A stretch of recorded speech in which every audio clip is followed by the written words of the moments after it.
was now frustrated and wanted to give up on life. He said to me, all that you've been doing, I appreciate. Very fine, but I was not part of it. I said, what do you mean? I have suffered. I have been in sciences, arts, everything.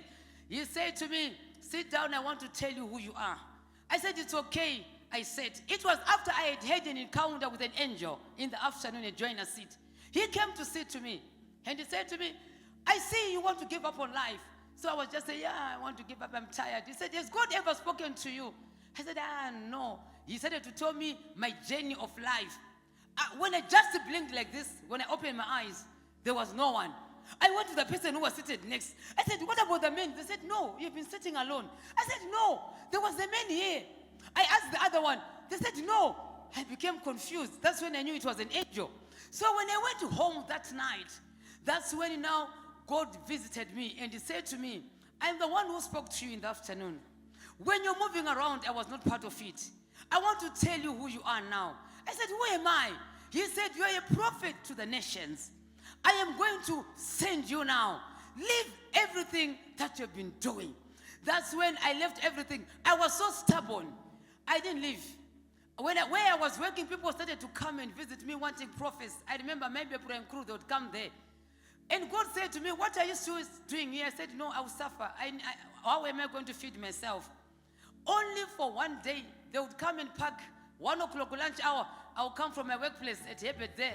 I'll prophesy. 2 o'clock, I'll go back at work. 4 o'clock, 5 o'clock, people will be queuing their cars.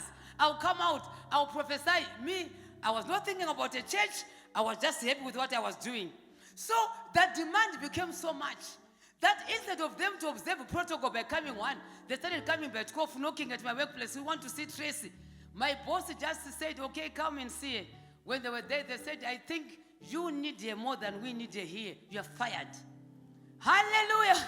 I remember taking my bag. I was crying. How am I going to eat? They were comforting me. They said, don't worry, woman of God. I said, no, I don't know what to do. Then I went at LAPF. I said, okay, I can prophesy to you. Wednesdays, Fridays, go to your church. Because me, I didn't want about this pastor thing. Say, go to your church. So a time came, people said, we're not going anywhere.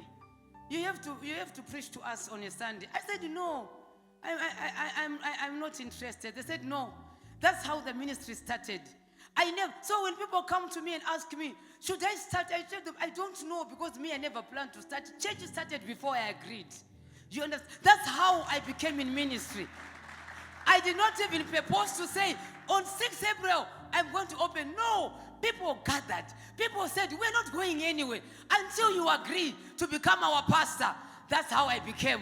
So God was nurturing me. So the gift, I had it, but I was not exercising it until God launched me. Some of you are very talented. God is saying this afternoon, I want to announce the gift that you have. That skill that you're sitting on for 1 year, 2 years, may God announce you by fire. I said, may God announce you by fire.